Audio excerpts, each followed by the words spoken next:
I'm JG Michael, and this is Parallax Views.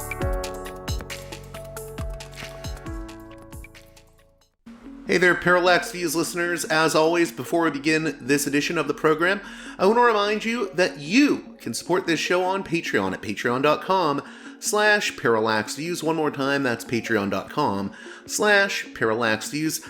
I want to apologize to one of my $10 and above tier supporters right now, Darko.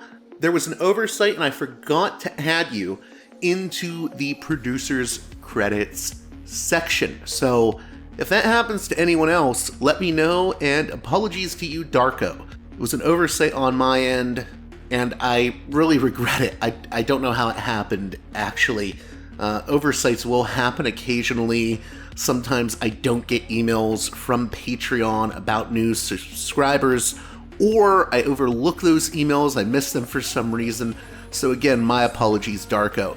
With that out of the way, on this edition of the program, we'll be hearing from returning guest, Jacob Silverman, author of a really interesting article from the June issue of The Nation magazine entitled Coin Operated, the Crypto Industry's Takeover of American Politics. We'll be talking all about that piece, all about crypto, scams, and politics, as well as his recent trek to the Las Vegas cryptocurrency convention. What happened there? What went down there?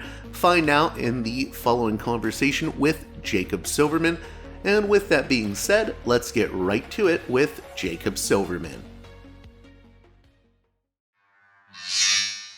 Welcome back to Parallax Views, one of my favorite guests. He has been tracking the fraudsters of big tech, I would say, and Silicon Valley and the Bitcoin world. Jacob Silverman is the author of Terms of Service, Social Media, and the Price of Constant Connection, and the co-author of Easy Money, Cryptocurrency, Casino Capitalism, and the Golden Age of Fraud.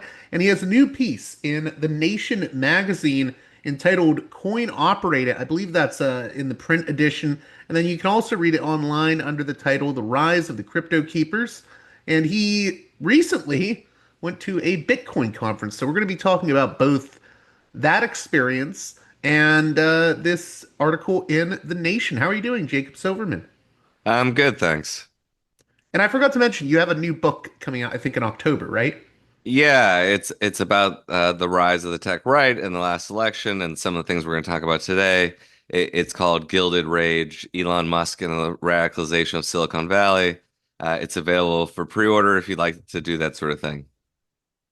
So let's start with the Vegas Bitcoin convention. What was this convention all about? So there is basically, I mean, there are, of course, tons of crypto conferences or even Bitcoin specific ones, but there's sort of a main one put on by Bitcoin Magazine, and there's I think a foundation and company associated with it of a similar name, but it's kind of the house publication almost of Bitcoin. But I went in 2022 when it was in Miami and been in Miami for a while. Last year in 2024, it was in Nashville. And so you might get a little cat in either in the frame or in the audio, but he's wandering around.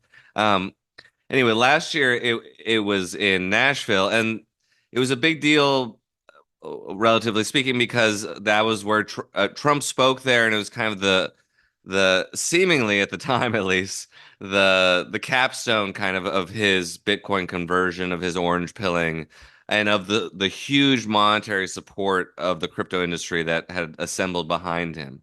It was before he became, kind of a full-time crypto entrepreneur. Anyway, this year it was in Vegas. The top speaker or top billing might have been Vice President JD Vance, but also a lot of big industry people, some people who frankly wouldn't have been who would not have come to the US before, let's say, for legal reasons. And also some Ross Ulbricht, kind of symbolically, the founder of the Silk Road, who was pardoned by Trump. So it was in Vegas this year with like all that entails. and it was just last week, the last week of May. So, what was your experience like there? Well, crypto has always leaned right in one way or another, and there's certainly the kind of more libertarian right cypherpunk uh spectrum there, but a lot of that feels gone or superseded by really just MAGA and pro-Trump right feeling very prominent. There's a real there. First of all, there are so many Republican politicians. The first full day was more of an industry day, but it was called Code and Country, and there were maybe a dozen elected officials, senators, members of Congress, some people from the White House, David Sachs, Cynthia Loomis, Marsha Blackburn, all these people, and then their allies in the crypto industry, like the Winklevi, and various people from Coinbase and other places. Brian Armstrong wasn't there, but I think another Coinbase executive was there. Anyway, it just felt like this real union of kind of some of big tech, but also like finance and the corporate side of crypto and MAGA. And there was a lot of expression of thanks towards Trump for kind of delivering them all from lawfare. Actually, one of the narratives that you heard a lot was that, you know, Donald Trump was this victim of lawfare by the Democrats, and And so were we, the crypto right, keepers. exactly. And they expanded a little bit, like the Trumps, Donald Trump Jr. and Eric Trump expand, and some of these others expanded to talk about like, oh, we were debanked. The Winklevoss twins said that too, or our free speech was oppressed, so that's why we have to be on Rumble while talking to the Rumble founder. But broadly, it's like, Donald Trump is the force at the top, and in some ways the victim at the top, and they all kind of suffered under the same regime, and now they've been delivered from that. And Bitcoin is both a practical thing because some of them were losing their bank accounts, but also just this proxy for freedom. Out of curiosity, and this is kind of a big picture question, but I've often wondered, I had David Columbia on my show back when he was alive, rest in peace. Yeah. He wrote The Politics of Bitcoin and how it sort of ties into a sort of right-wing, libertarian, and even authoritarian right sort of ethos. But I've always found it very interesting. I think there's a type of conservative that would be put off by Bitcoin. I'm not sure what like a Russell Kirk or an Edmund Burke would think of Bitcoin, but I'm pretty sure they'd be skeptical of it. So it's always led me to this question of why does so much of the right embrace Bitcoin? Well, I mean, I think David Columbia was wonderful, and everything he wrote still stands. I think it's that somehow, I mean, I think the motivator in some ways is money. Is that, yes, we're talking about Bitcoin, but we're also talking about people getting rich, or in the case of the Republican Party, um, well, you have Trump personally enriching himself enormously off of crypto, but then the party benefiting a lot from the crypto industry's money in the last election cycle. So it's kind of adjacent enough, and and there is certainly an kind of an anti-government tradition, or like in the Republican Party, or John Bircher types who kind of, and some of these guys are kind of latter-day digital gold bugs or something, but it's close enough and money talks, so that I think cap and add in a little bit of the fact that the Republican Party is for the party of big business and corporate life in general. Not that the Democrats are immune to that, but it all comes together pretty nicely for the Republicans. I mean, there still may be members of the Republican Party or some elected officials who aren't fully down with the program, but even on things like the Genius Act, which is the stablecoin bill being debated, which I think will eventually pass in some form. I think every Republican is behind it. I'd be surprised if one is not. So, those factors coming together, I'd say, has made it pretty easy. There was this panel, like, there was one, like, what was it called? Are Bitcoiners becoming sycophants of the state? And I saw part of it, and the early consensus of the panelists was no, but it was sort of some of those old school cypherpunk and maybe conspiratorial right kind of guys on the panel.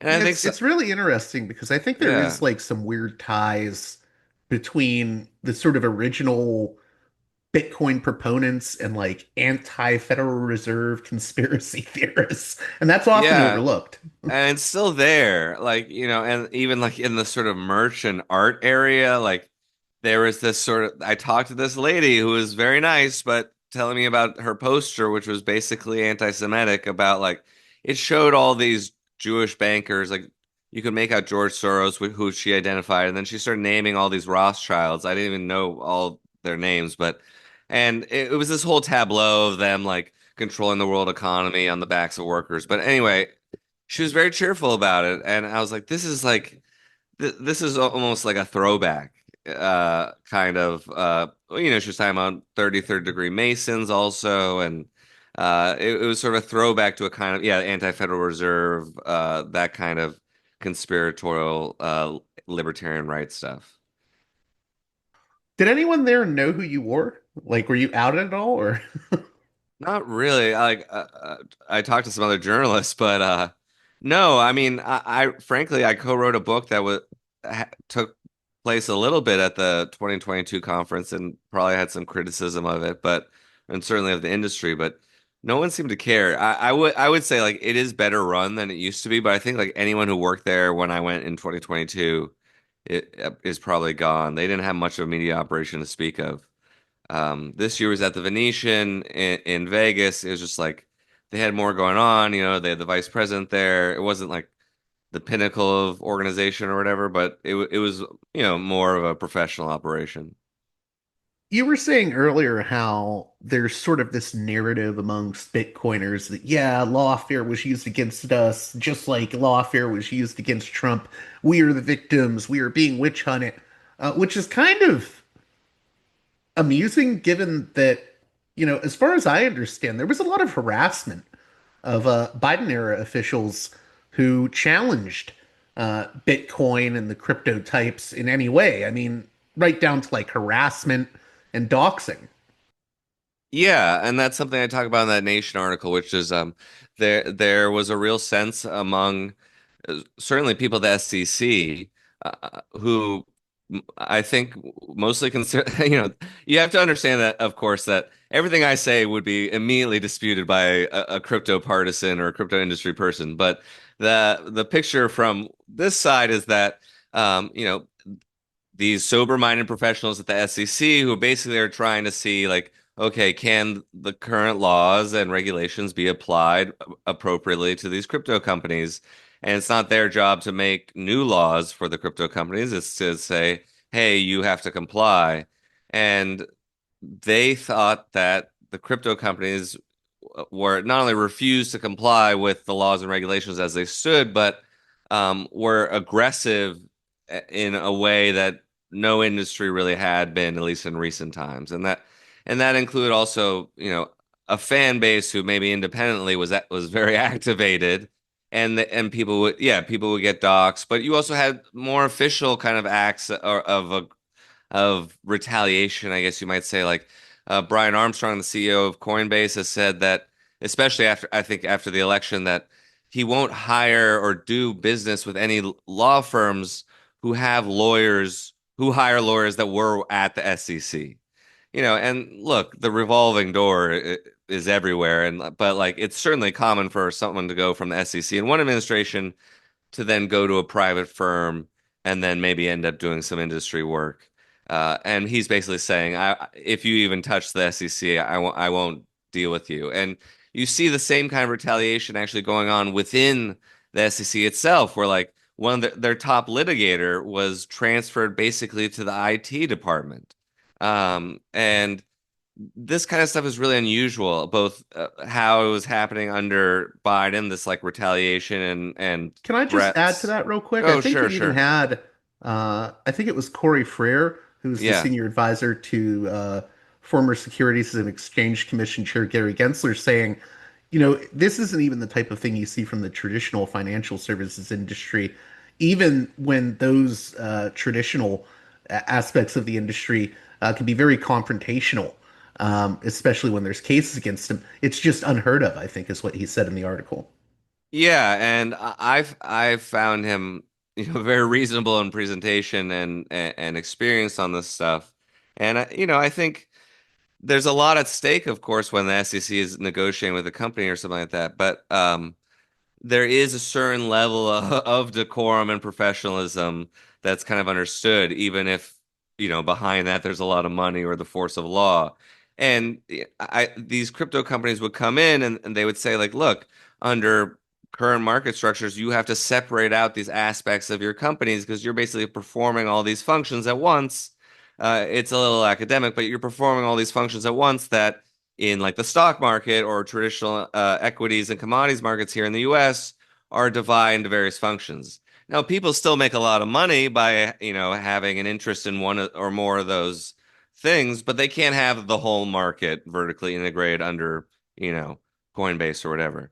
And I mean, Coinbase happens to be a company that abides by this stuff because it's publicly traded, but they had all these meetings and all these crypto companies came in and they all left saying like they feeling oppressed while the SEC was like, well, you obviously won't abide by these laws or break up your operations because that's how you're making money. Like that's key to your operations. And that's like the fundamental divide and the refusal to for basically industry to to adopt the laws that as they stood, and so they had to change them. I hope you don't mind if I ask a really basic question, but you note in your article that liberals are divided on crypto. Some are in the industry's pocket, others are afraid of the industry's growing clout. But the thing I wanted to hone in on was some just simply don't understand it, or they think that, well, there has to be something there. There has to be a real innovation to cultivate. And I think that's an interesting point because there are people that aren't even liberals that feel that way about it. I think that in America, we try to have this sort of optimism, and we like the idea of innovation. So whenever there's a hype around a new industry saying we're going to innovate, we're going to change the world, I think a lot of people can be drawn to that hype. So if someone is completely unaware of the issues with the crypto industry, what would you say to them? What is the main critique that you would offer for people that just don't really understand any of this? Yeah, that's a great question. I mean, sometimes I try to start from what I think are first principles, which this isn't really something that people in crypto ball are talking about, but crypto is basically private money, and for all of its faults, I think that the state should have authority over the money supply, and that money is political. And our history with private money, such as it is, like, isn't that great. And I think a lot of conversation could kind of flow from there, or I could talk about, some of those specific problems with that, or why I think fraud is kind of endemic to crypto. I want to get Um, into the like yeah, specifics just for so like sure. if you were trying to say to someone who isn't really in the crypto world and they don't follow any of this, like what would be an instance you would point towards that would say, hey, this is something we need to worry about? Well, let's see. I mean, I think you could say broadly they haven't achieved any of the goals that they set for themselves as an industry, and their sort of narrative of what they are ch seems to change every 6 months to a year, whether it's it's a currency or medium of exchange or store of value or whatever else. But also, I think sometimes I joke. I mean, it's a little tautological, but like if you were gonna, when especially when these guys were complaining under the Biden administration, crypto people, like if you were gonna build the future of finance, you would have built it already. And I think they've been given a lot of chances. And I mean, now they're gonna be given the ultimate chance, which is everything they want under the Trump administration and the Republicans. But crypto in general is as old as the iPhone and has, I think, you know, achieved pop cultural renown, certainly. Like, and you can say that if you're long on Bitcoin, you just say like, well, Bitcoin's the best performing asset of the last decade. Case closed. That's the kind of stuff I heard at the convention last week. But it hasn't brought about shared prosperity or changed economies in fundamental ways, unless you're North Korea, and that's not a total joke. And It's also led to a lot of people losing a lot of money and Yeah, getting and I think scammed. and I think you also have to like in some ways measure outcomes. I mean, you can be rigorously quantitative if you want, which is difficult actually at times in crypto, but you can also say because the numbers aren't trustworthy, but most people have lost money. Most markets are not trustworthy or are rigged in some ways or dominated by wash trading. There is an You'll always hear from them, well, there's fraud and fiat and people commit money laundering through TD Bank and stuff, which like, yeah, that there was a big case there earlier this year, but fiat also underpins everything. Whereas pound for pound or per capita or however you want to break it down, the amount of sort of fraud and bad actors in crypto is way disproportionate. I think honest people know by now it's because of the way the system is designed, and also that is intentional. That the basic value add is like the legal arbitrage of crypto is that you are going into a parallel, poorly regulated financial system where you can basically transmit money or something like it, and you might, pay a tax on it, which one does when money laundering, but that's the fundamental value. I mean, there are people who will talk about the technology or kind of new forms of economic exchange or the speed of it or something like that. But what sustains it, I think, is the fact that it is this gray market that people can transit in and out of. In a lot of ways, the story you wrote in The Nation, Coin Operate It, reads like a chronicle of systemic capture. At what point did you realize this wasn't just a story? I mean, the Bitcoin issue in general wasn't just a story about financial scams. I mean, in a way, it's about political transformation. Yeah, I think yeah, well, I think Bitcoin's use cases along the way, especially in the sort of the way I talk about it, is crime, basically, and that doesn't. We don't always have to attach a moral valence to that or really debate that. I mean, obviously, some crimes are worse than others, and whatever it might facilitate. But like, um, I talked one thing I've heard from people before is like Ross Ulbricht was so celebrated, the founder of the Silk Road, because he provided a use case for Bitcoin. He onboarded people like that people use that language and they celebrate him for that. I mean, some people Did like you say kind Ross Ulbricht? yeah, the founder of the Silk Road who was pardoned and then spoke at the Bitcoin conference, but and was very much mythologized while he was away in prison.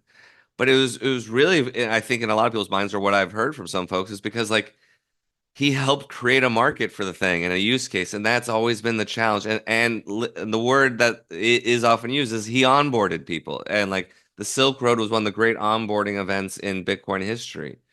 And so, sorry, I forget your question that prompted me to go there. But I was asking about how this isn't just about political. This oh isn't yes, just yeah. about financial scams. Oh, It's so I'm political transformation and right. So systemic what capture. what I want to say to connect that to politics is that I actually think that the use case in some ways is still crime. It's just it's drugs and money laundering, sanctions evasion, that sort of thing, human trafficking, like grim stuff.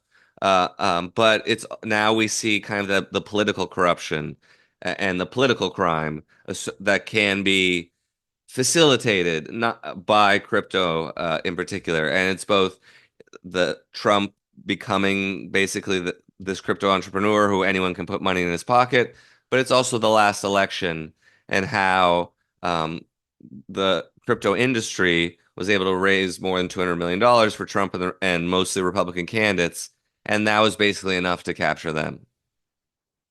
So your article starts out talking about shit coins. if people don't know what shitcoins are, what are shitcoins, and how did this end up coming up with Representative Sean Casten, the Illinois Democrat who sits on the House Financial Services Committee, when he was questioning cryptocurrency industry executives at a public hearing? Yeah, I found Rep Caston pretty. I hadn't met him before really, but I thought he was pretty sharp on some of this stuff. I mean, this is a separate topic, but some of these representatives do seem uninformed, and there are sources out there for them. That there are And small this little. hearing was about the president of the United States launching a meme coin, right? Right. This was about the Trump coin. And so because of the rules of decorum in the Congress, he could not say shit coin, so he called it fecal coin. And If but people don't know, just I'm not trying to interrupt you too much, but sure, what does sure. shitcoin mean? Pardon me. A shit coin is just like also called a meme coin, is just a token that's spun up basically in a moment. There are automated systems that will do it for you online. You don't have to pay. A cryptocurrency token that's like named after a pop culture phenomenon or whatever you want, and it has no inherent value. There was like the Haktua lady had a coin, or Pepe the Frog, or name any sort of thing that's gone viral, and there's probably been a coin formed around it. And there are people who trade on these, and a few people who might make some money, but mostly they're used for scams and pump and dumps, and people kind of gamble. They're kind of the slot machines almost of the crypto economy. So you get people to buy into it and then you dump it. Within minutes, often. Like there's a website called pump.fun, which I don't necessarily recommend connecting your bank account to it, but people can just spin up a meme coin on there, and it had all these. They took away some of, I think, the features, but it has all these social media kind of integrations, and it's almost like a communal game where like there are hundreds or thousands of tokens spun up each day, and people bet on them, and most of them disappear, or like will go to a few cents or a few bucks, and then they're gone within minutes. The unusual thing about like Dogecoin or the Trump coin are those are kind of shit coins that lasted. They still fluctuate wildly. They still have no inherent value, but they're worth something, and people still gamble on them. So Kasten ends up bringing this up, and it leads to yet another shitcoin. Can you talk about this? Yeah, so he mentions in this hearing he's trying to ask these executives like, hey, some of you call these things shitcoins, right? And he And can't call them shitcoins because but of decorum. it's the U.S. Congress and there are rules, so he calls it he's sort of winking and says, we'll call it a fecal coin, also called a meme coin or something like that. And people laugh, and he says, "Would you agree that these have no inherent value?" And I don't know who the executive was, but it was a cryptocurrency industry executive says yes, like we agree basically, and people are laughing, but his point is, and then he says the president issued something that has no value. And then he goes on to talk about how the president was scamming people with his shitcoin. But of course, within I think a couple hours, I was trying to figure out the timing. I believe it was through Pump.Fun, but it was on the Solana blockchain, which Pump.Fun uses. There was someone made fecal coin, and it had Rep Caston's face on it, and there was something like $6 million of it, I believe. So like it was I found Twitter accounts and Telegram accounts devoted to it. Like it had all the trappings of like a quick meme coin pump and dump, and was really about this like offhand, barely viral moment that was on C-SPAN. And it was it's easy to sort of brush it aside, but I think what was interesting and what the congressman recognized is like this is a way in which like any moment now could kind of be monetized, and also people on the inside of something, especially a member of Congress, could participate in that. And Right. he Well, is he could have done this himself. I mean, if it exactly wasn't he's for the like fact that he wasn't a critic of crypto yeah, lobby, he's like, people I'm would a think, well-known crypto critic, and this obviously baffled me, but like otherwise you probably should have been asking me, like, were you in on this? Because and he's very conscious of this and actually very concerned about his fellow members of Congress. One line that didn't really make it into the article, just not for any particular reason really, but like we were sort of talking about like, well, are you worried about people being paid under the table? Or I mean, we were already talking about the flood of crypto donations in to his colleagues, and I was like, people actually being paid directly in some way in crypto. And he said, well, if it were happening, how would we know? And I think that's largely true. I mean, there are ways to sort of perhaps investigate this or suss it out, but I've said that like the next Senator Bob Menendez, is probably in office right now and getting crypto from, his handlers in Egyptian intelligence or whoever it might be, or whichever company is paying them off. It just has, as we see with Trump happening right in the open, it's become so convenient that you have to think it is happening. If you could, it's really amazing reading about like this idea of the Federal Crypto Reserve and how much the Trump administration really wants to integrate this into mainstream, um, into the mainstream, more or less. Can you speak to that and what that entails? Yeah, there's a kernel of this thing that I think is reasonable, or sort of the very first step, which is to take some kind of census or just accounting of how much crypto does the government own. Now, frankly, this may already be one of those things that's actually somewhat known by, a few people in the Treasury Department or some bureaucrats, but it's possible not, and it would be good to know. Because the government does seize a lot of, despite its, decentralized free reputation, it seizes a lot of crypto in criminal investigations. A lot of it ends up in the hands of the FBI, and then the Marshal Service, I think, custodies it with Coinbase actually having a contract for that. And periodically they sell some of the Bitcoin into the market. But a lot of it is still somewhere in the proverbial hands of the government. But but they want to, beyond that, they want to put it all together, and basically it they want to start adding to it in some way. Um, and they people like David Sachs at the crypto conference last week, or people representing the White House or Trump himself or industry executives. Sometimes they talk about like, well, maybe they're value neutral ways of doing it. They claim there'll be no new spending. One thing I hadn't heard, a couple things that I heard at the conference that I hadn't quite heard before. Maybe they had said it the first one, which is that like, oh, we'll find programs that they'll basically find more of fraud, waste, and abuse, and things that shouldn't be getting money, and they'll redirect that to buying Bitcoin. I forget, that might have been Sachs who said that, but but the one I do remember for sure as being novel, and I hadn't heard before, is I believe it was Cynthia Loomis saying that there are these, like, the government has options or sort of these convertible gold notes. Again, this is something like, I think we're really digging into kind of the more esoteric uh, parts of the treasury here, and somehow she thinks that they could sell those and then buy Bitcoin. So basically, just trying to say like, finding different loopholes or things that say like the government already owns this or it's already going to spend the money, but let's redirect it towards Bitcoin. And I don't know what happens then, because when do you sell it? Are they trying to control the price, or like, is there a break glass in case of Bitcoin emergency thing going on?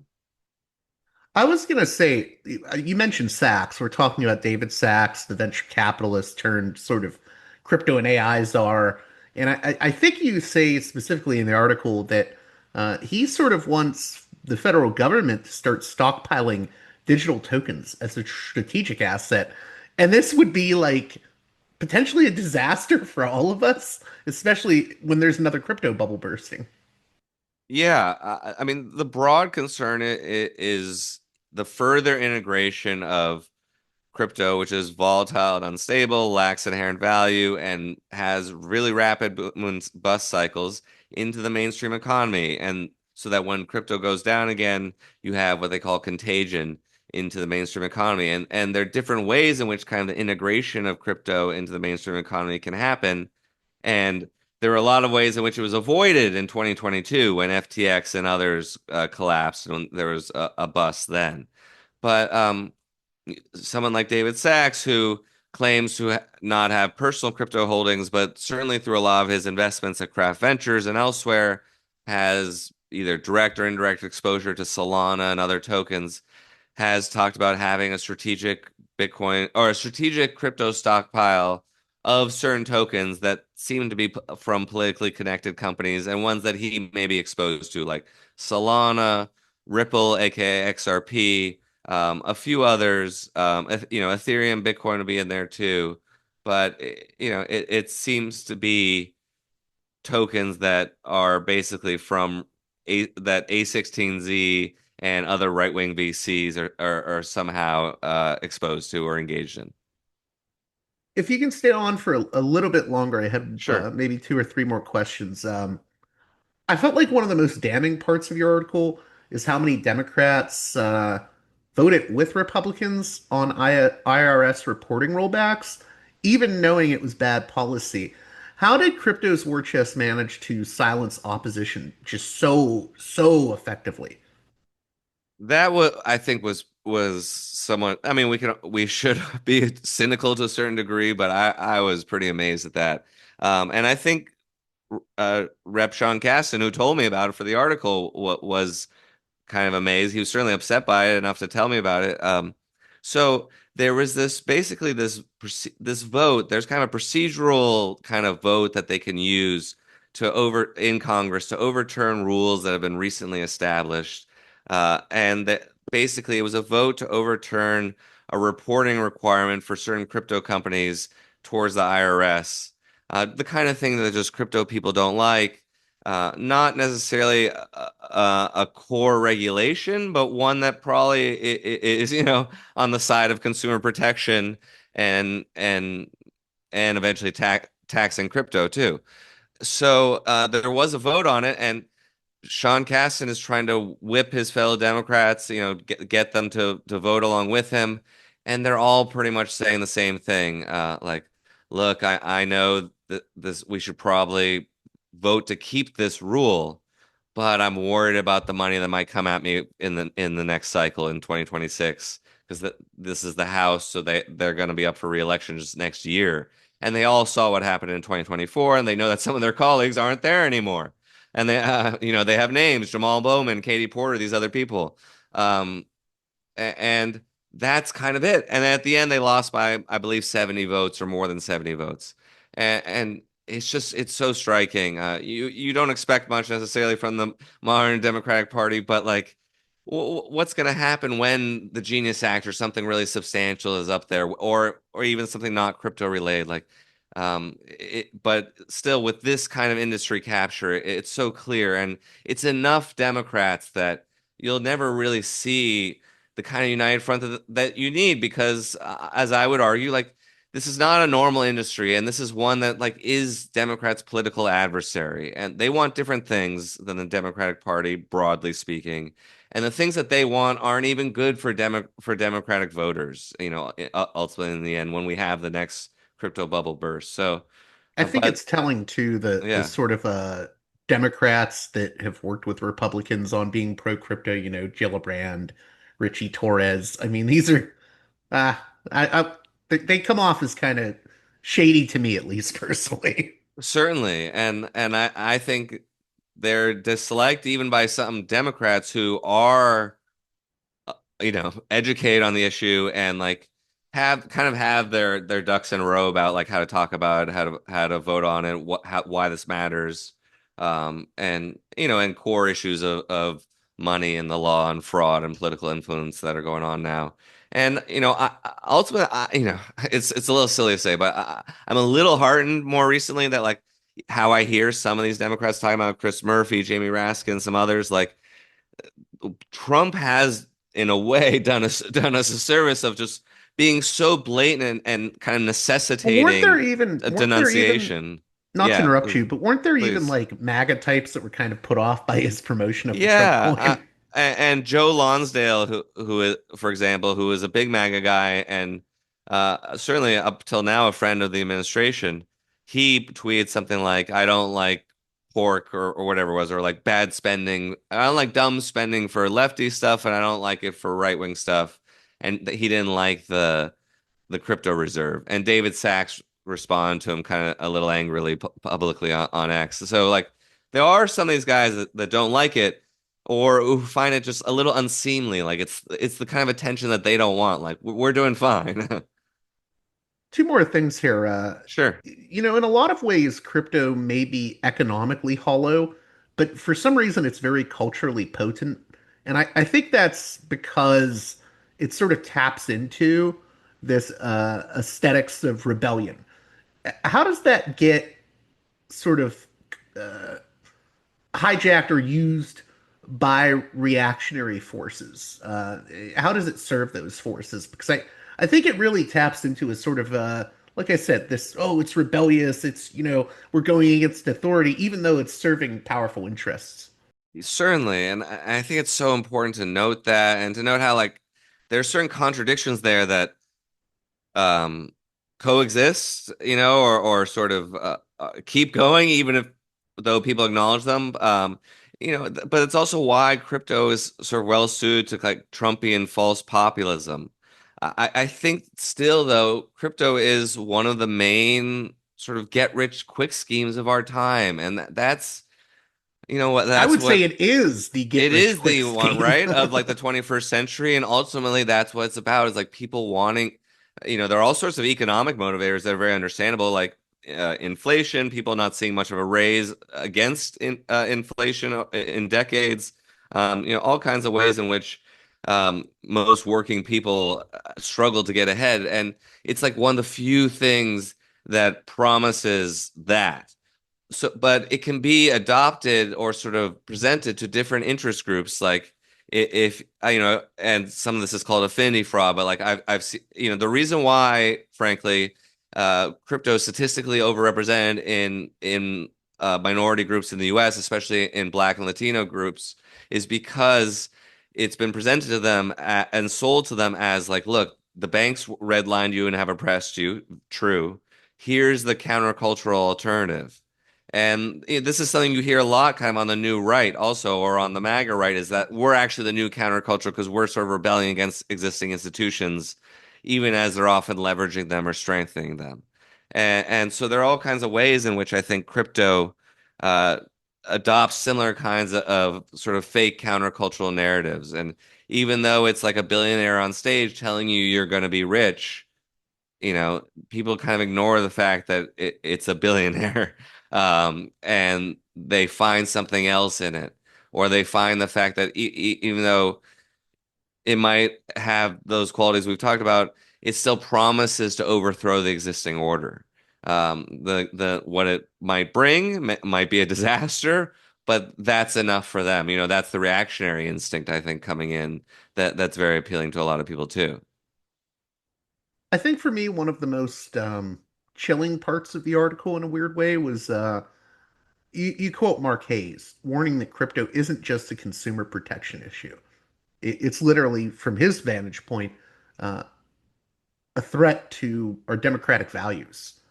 Can you explain what he meant by that? Because I think that's really key to all of this and understanding why there's this criticism of criticism and skepticism of crypto. Mhm. Well, I think we're seeing what it can bring.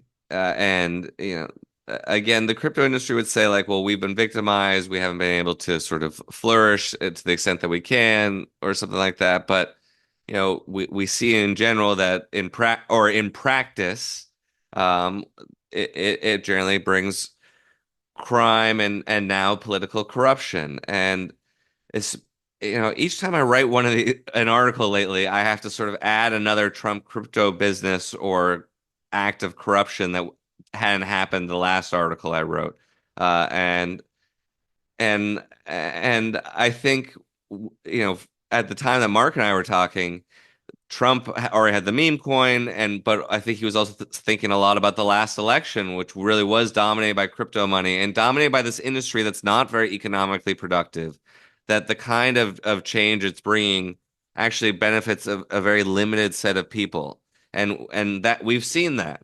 There's it's hard to dispute that, and that's I think one thing that seems sinister. And I think there's also this basic idea that again that um, when when we kind of give into, frankly, fundamentalist ideas about money or the right to transact, as some of these folks call it, that you know, basic democratic governance or aspects of democratic governance that we might find important break down. Like, there are a lot of things that we don't like about the banking system.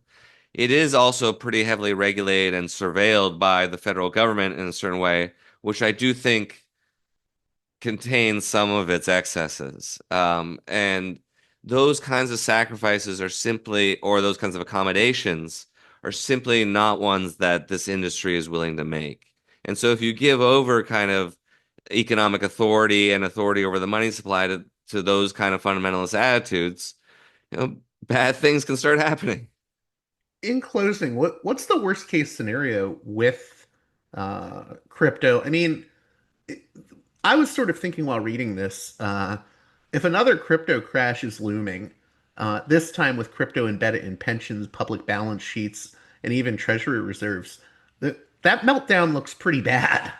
Am I going overboard thinking that? Not at all. Like I felt like and this is coming out in an article. I'm writing for Business Insider, but about the conference. But I thought that the two big themes broadly at the conference recently were, and this is the biggest crypto conference in the world, were basically MAGA and alignment with the Republican Party and corporate balance sheets and these some of them companies like MicroStrategy purely dedicated to accumulating Bitcoin. And beyond that, you have like ETFs, some of them shitcoin ETFs where like there's going to be a Trump coin ETF probably at some point soon where you can buy like your retirement account could be invested in basically a financial product whose value is linked to a shitcoin. And some of these have already been applied for. There was like a Bonk coin, which was a shitcoin that had a moment last year, I believe. Like you basically have all this vaporware almost like undergirding real funds, real like economic investments, and when some of that stuff starts to go, then yeah, like actually people's retirement accounts or big pension funds. I've written about there's a guy basically going around trying to get public workers pension funds to invest in Bitcoin, and he's starting or and actually private sector ones too, and he's starting to have some success. So when you have some of these sort of economic pillars there, then you get, some real breakage. People don't have their money or banks start failing. Do you think, sorry, I keep adding questions, That's but fine. is there anything that regulatory agencies like the SEC can do in this environment? Or, I mean, have they been defanged too much already? Well, agencies have to enforce policy, I mean, and the law, but also there's a lot of latitude with policy and sort of discretion of the administration of what they want to be enforced. So, the Trump administration has already dismantled all these crypto task forces, some of them more criminally Isn't that focused. wild, by the way? Because he used to be Mr. Anti-Crypto, Trump. Yeah, oh yeah, that he famously said like that he thought crypto was a scam and it competed with the US dollar. He didn't like that about Bitcoin, which is actually relatively true. Um, but he obviously saw the light, and these immediate acts to fire the 18 inspector generals, which no one really talks about that much, but people did make a big deal of it at the time, and then to dismantle all these task forces, say they're not going to enforce the Foreign Corrupt Practices Act. Like it's basically legal now to bribe a foreign president if you want. I guess to bribe Trump too. Um, all these sorts of things like it's at the discretion of the administration of the president. But what it's also different this time is that, like I say in my article, people at some of these agencies are being punished for enforcing the last administration, the Biden administration's policies. And so some of those people are being fired, some of them are being moved to dead-end jobs, or maybe just picked upon or pressured to go out. I think there are a lot of people, especially like in the Justice Department, um, who would like to, be career public officials, who think like, okay, good time and bad. I'm still like a Justice Department prosecutor and kind of believe in this stuff. But they're getting to certain points where, like, obviously people are resigning, and there are a lot of people wondering, how long can I hang on if it's such a politicized environment, and you're punished for things that loyally following orders, I guess. Well, hey, I think that's a great note to end on. What do you hope that my listeners get out of this piece and more fully your work on Bitcoin and sort of the tech oligarchs? What's the one thing you want my listeners to understand? Uh, I think I try to follow the money and listen to what they say and take them seriously at their word. I think that's a good starting point with these guys. Hey, by the way, are there any libertarians that are starting to turn on Bitcoin? I know that Peter Schiff was like really critical of Bitcoin and like lost his mind over his son Spencer getting into Bitcoin, and I think his son now is anti-Bitcoin too. Is there a changing of the tide? Peter Schiff had a weird thing where I don't know exactly what his business interest might be in relation to it, but he was at the conference and he Oh, was on a really? panel. He has sort of made himself into this professional antagonist of Bitcoin, where I think it's kind of he has this sort of sideline where he now is like, okay, I'm gonna go around debating the Bitcoin guys. And I don't know if he gets paid to show up, but like he was on a panel. He does. It was like two gold bugs on different sides of Bitcoin debating each other. Then I saw him at a party, like surrounded by all these women. Like he seems to have given in that way, and some of the Bitcoiners like joke around like, "Oh, you've been orange pilled" and stuff. I do think there are some libertarians. Like I saw there was, I didn't end up talking to this guy, but there's an account. There are certainly other people you can find out there. I'm sure there are occasional people at the conference. There's a guy whose account I thought was pretty interesting on X called Pledditor, Pleddditor, and he's kind of an old school Bitcoin guy who's just like, you guys are all just you know authoritarians now, kneeling at the foot of the state, and like all these people suck and are scammers, and is basically just a Bitcoin purist. And I still hear from some people like that, like a lot of the like kind of mainstream Bitcoiners will block me or don't really or care what I have to say, but like some of the people who on the kind of crypto side who still follow me happen to be like the kind of more OG or maybe intellectually grounded. It still might be in Bitcoiners. It might be in a philosophy I don't agree with, but that I still hear from some of those, and yeah, they don't like where it's going, but they have no authority really. Well, hey, thanks again, Jacob Silverman, for coming on Parallax Views. Appreciate it. This edition of Parallax Views brought to you by the $10 and above tier supporters of Parallax Views on Patreon. So, with that in mind, producers credit shoutouts to Galen, Matt, Gunnar, Mark, Simon, Alexander, Catherine, G, Tilo, Emilia, Jeremy, Jeff, WV, John, Bert, Brian, Elliot, Darko, Michael, Brace, James, Nick, Mersham, Galen, Gareth, Arlen, Bo, Christopher, Michael, Gigadelic Media, Will, Chance, Chase, Dan, Big Bob, David H, Y. Kellerman, Saded 13, Kathleen, David, Ava, Bob, The West Bank Robbery Podcast, Jamie, Enoch, Gary, Max, Ishtofer, James, Martin, Matthew Ho, Brian, Nobody, Thomas, and Dano. And now on to the show. Well, that does it for this edition of Parallax Views. As always, please consider supporting me on Patreon at patreon.com/parallaxviews. One more time, that's patreon.com/parallaxviews. And with that being said, until next time, you've been listening to Parallax Views with Parallax Views to Parallax Views with Parallax Views. The way out is not simply to say, don't do it, just to prohibit. It's nothing else. If we don't do it, others will be doing it like crazy. So, we have to confront the problem. But no, basically, I know of the great anxieties, problems, new forms of control, but it's also new forms of freedom.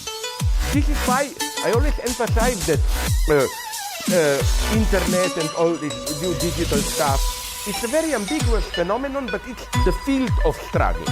New forms of enslavement, but at the same time, new incredible forms of freedom. We have to accept the fight with no nostalgia for old, allegedly more authentic communities or whatever. I'm not afraid. I'm not afraid. I'm not afraid. I'm not afraid.